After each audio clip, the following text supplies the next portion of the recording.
Cuando decimos que la contabilidad, lo mismo es una técnica que un arte, nos estamos refiriendo a la preparación y al conocimiento, así como a la experiencia que debe tener el contador público para desempeñarla a cabalidad. De la misma forma, el contador público no está solo en esto. Existe una serie de normas, de reglas, de lineamientos que nos permiten considerar el desempeño que va a tener como profesionista de la información financiera. A esto lo conocemos como la estructura básica de la contabilidad, la cual está configurada de los postulados, las reglas particulares y, claro, el juicio profesional. Para esto hay que decir que desde 2004 se constituye el Consejo Mexicano para la Investigación y Desarrollo de las Normas de Información Financiera. Antes que esta comisión estaba encomendada a la Comisión de Principios de Contabilidad del Instituto Mexicano de Contadores Públicos. La idea de formar un Consejo Mexicano para la Investigación y Desarrollo de las Normas de Información Financiera surgió sobre todo por los diversos intereses que los diferentes actores, usuarios de la información financiera tenían y que requerían armonizar precisamente estos criterios y necesidades. De ahí que las NIF, las normas de información financiera, tienen dos objetivos principales. Uno, como se mencionó, es la armonización. Que todos los actores, que todos los usuarios de la información financiera compartan criterios comunes para que la información financiera reúna ciertos requisitos de calidad que les permitan tomar decisiones correctas. El segundo objetivo es hacer coincidir de la mayor forma posible los criterios que se generen como parte de las normas de información financiera, con referencia a las normas internacionales de información financiera. Es evidente que existe una tendencia mundial en los diversos campos de la actuación humana para que coincidan los diferentes criterios disciplinarios. La información financiera, la contabilidad financiera no está exenta de esto. Por lo tanto, los trabajos que se hacen al interior del Consejo Mexicano para la Investigación y Desarrollo de las Normas de Información Financiera tienden a esto, a buscar un punto de convergencia con las normas internacionales para que la información pueda ser leída, entendida y utilizada por la mayor cantidad de usuarios. Como mencionamos, esta estructura básica que se sustenta en el trabajo primero de la Comisión de Principios de Contabilidad y en la actualidad del Consejo Mexicano para la Investigación y Desarrollo de las Normas de Investigación Financiera, está agrupada, está considerada en tres grandes apartados. El primero, el principal, del que parte todo, son los postulados. El segundo son las reglas particulares y el tercero es el juicio profesional. ¿Qué son los postulados? Los postulados, que son líneas de pensamiento para dirigir por ahí los criterios para el desarrollo del trabajo, en este caso del contador, surgen de generalizaciones. Si bien existen diferentes entidades, públicas, privadas, pequeñas, medianas, industriales, comerciales, etc., se pueden hacer generalizaciones de sus operaciones. Todas tienen ingresos, todas tienen egresos, algunas sufren transformaciones internas, etc. De ahí se puede partir para establecer algunas reglas que sean aplicables en la contabilidad. No se pueden hacer reglas específicas y especiales para cada entidad y para cada operación, sería algo exhaustivo. Pero sí se pueden hacer ciertas generalizaciones. Así podemos manejar compras o ventas de manera general, independientemente si hablamos de empresas pequeñas, medianas, grandes, comerciales, industriales, de servicios, etc. Otra cuestión de donde surgen los postulados son precisamente de la experiencia. La contabilidad es una profesión con muchos años, con mucha información, con mucha preparación, y todo eso se suma la experiencia de los profesionistas y de los profesionales que la han nutrido a lo largo de su desarrollo. Podemos entonces tener postulados, no nomás generales, sino que en cierta forma ya han sido aplicados, experimentados, puestos a prueba en la práctica, con lo cual tenemos la certeza de que son correctos y de que son útiles. Y por último, la tercera fuente donde surgen los postulados es la cuestión de la congruencia. No podemos tener reglas, no podemos tener leyes, no podemos tener lineamientos cambiantes.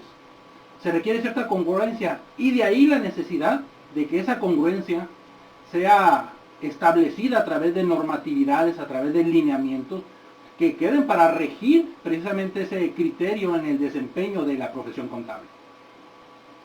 Estos son los tres puntos de donde surgen los postulados: las generalizaciones, la experiencia y la congruencia. Pero, ¿cuáles son estos postulados? Los postulados son sustancia económica, entidad económica, negocio en marcha, devengación contable, costos y gastos relacionados con los ingresos, valuación, dualidad económica y consistencia. Sustancia económica, el primer postulado, se refiere a la capacidad de identificar la naturaleza correcta de las operaciones para su correcto registro. Por ejemplo, una venta de terrenos. Si una empresa se dedica precisamente a la compra, venta de terrenos, como puede ser una inmobiliaria, bueno, eso forma parte de sus operaciones normales y de sus flujos de ingresos normales. Pero si es una empresa comercial o industrial donde un terreno lo tuvo que vender para hacerse de recursos, no forma parte de sus operaciones normales, por lo tanto, esos ingresos no pueden ser considerados como parte normal del funcionamiento de la empresa. Este criterio no nomás se lo da la normatividad y la formación del contador, sino también su experiencia, y atiende a identificar la naturaleza correcta de las operaciones para su registro. El siguiente postulado es el de entidad económica. Todas las operaciones que se registran y que se presentan tienen su referente con el ente económico. Pues una empresa privada, pública, pequeña, mediana, grande, de interés social, de interés público, de interés privado, lucrativo, no lucrativo, etc. Pero la información que se presente se referirá única y exclusivamente a las operaciones y a los eventos que afectan a esa entidad. El siguiente postulado es el de negocio en marcha. A menos que se indique lo contrario, se va a considerar que la información que se presenta de una entidad se refiere a sus operaciones normales, que no hay una situación de liquidación, de suspensión de operaciones, sino que está funcionando normalmente. El siguiente postulado tiene que ver con la cuestión de devengación contable. Esto se refiere a registrar los efectos de las operaciones cuando tengan lugar, no necesariamente cuando se hayan efectuado los gastos. Por ejemplo, si se paga una renta, obvio, sale el dinero de bancos en ese mismo momento. Pero la renta da derecho a un periodo de tiempo donde la empresa va a disfrutar de un bien. Bueno, conforme vaya transcurriendo el tiempo de esa renta, entonces se irá reconociendo como gastos. Más adelante viene la cuestión de enfrentar costos y gastos. Esto tiene que ver precisamente con identificar la rentabilidad de la empresa. Si todos los gastos que se hacen se registraran en un solo periodo, pudiera dar distorsiones, porque iban a aparecer gastos excesivos. Entonces difiere en el tiempo, en el caso del que estamos hablando, para precisamente registrar los efectos más que la erogación. El siguiente postulado, ya lo acabamos de adelantar, tiene que ver con enfrentar costos y gastos contra ingresos. Para poder determinar si una actividad es rentable, tenemos que tener los elementos referidos a esa actividad. Por ejemplo, en el caso de las ventas, cuando se adquiere un inventario, no se registra como si ya fuera una afectación de resultados, sino que se va a una cuenta de activos llamada inventarios. Es algo que la empresa tiene, que la empresa posee. Cuando se efectúa la venta, se afecta inventarios y se afecta el costo para entonces identificar si hubo una utilidad.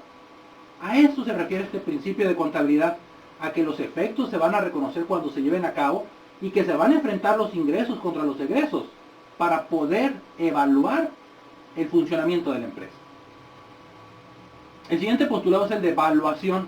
Todas las operaciones, todos los eventos que afectan a una entidad son susceptibles de ser evaluados y esa evaluación debe ser congruente. Por ejemplo, toda debe ser en la moneda de curso legal para hacer comparables las operaciones de la empresa. El siguiente postulado es el de dualidad económica y su referente principal es el cargo y el abono. Toda actividad, toda operación, todo evento que afecta a una entidad tiene su origen y tiene su aplicación. No surge de la nada, ni se va a la nada. Por lo tanto, debe estar identificado ese origen y esa aplicación. Esto es lo que es el cargo y el abono. Las cantidades deben coincidir para identificar de dónde vienen los recursos y a dónde se van a aplicar. El último postulado es el de consistencia. Todas las normas, todos los criterios que se utilizan para registrar la información financiera de una entidad y presentarla, deben ser aplicados de manera consistente en el tiempo, porque si no, surgen las distorsiones y la información entonces no nos es útil para hacer comparaciones, para hacer mediciones y para tomar decisiones. Sobre estos postulados se sustenta todas las normas, todos los procesos, todos los criterios que tienen que ver con el registro de las operaciones. Pero son postulados generales. Hay ciertas operaciones que requieren tratamientos especiales y es entonces cuando vienen las reglas particulares. Las reglas particulares es la aplicación de estos postulados que acabamos de mencionar en operaciones específicas de una entidad.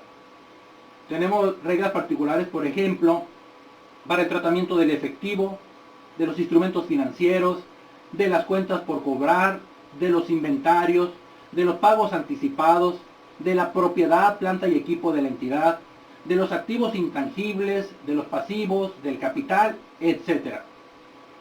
La idea es que estas reglas particulares nos ayuden en ciertos problemas técnicos al momento de identificar naturalezas y hacer registros, para que la información, el tratamiento que se le dé a la información, sea el correcto. Por último, la estructura básica de la contabilidad contempla lo que viene siendo el juicio profesional. Están los postulados, que son pronunciamientos generales, como acabamos de mencionar.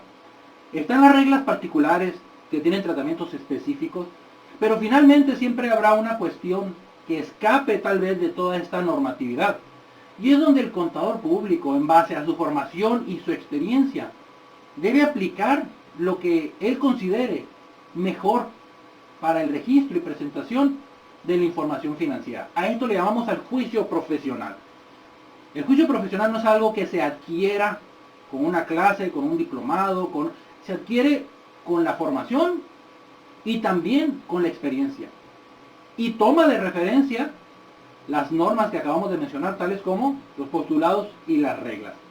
Es por eso que mencionamos que la contabilidad financiera lo mismo es una técnica, que es un arte, porque es muy sutil y hay aspectos donde el contador, como persona y como profesionista, salvaguarda la correcta aplicación de la normatividad y el uso subsecuente que se le vaya a dar a la información financiera.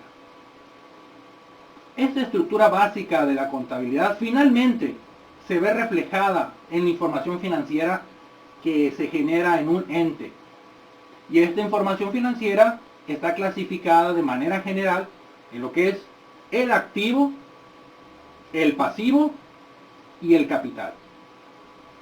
Según la norma de información financiera número 5, el activo es aquel conjunto cuantificable de beneficios futuros. Así lo define la norma de información financiera número 5, al activo. Conjunto cuantificable de beneficios futuros. Si pensamos en las cuentas que reflejan lo que tiene una empresa, veremos que hace referencia precisamente a esos beneficios futuros. Vemos bancos, es dinero que se va a usar en el futuro.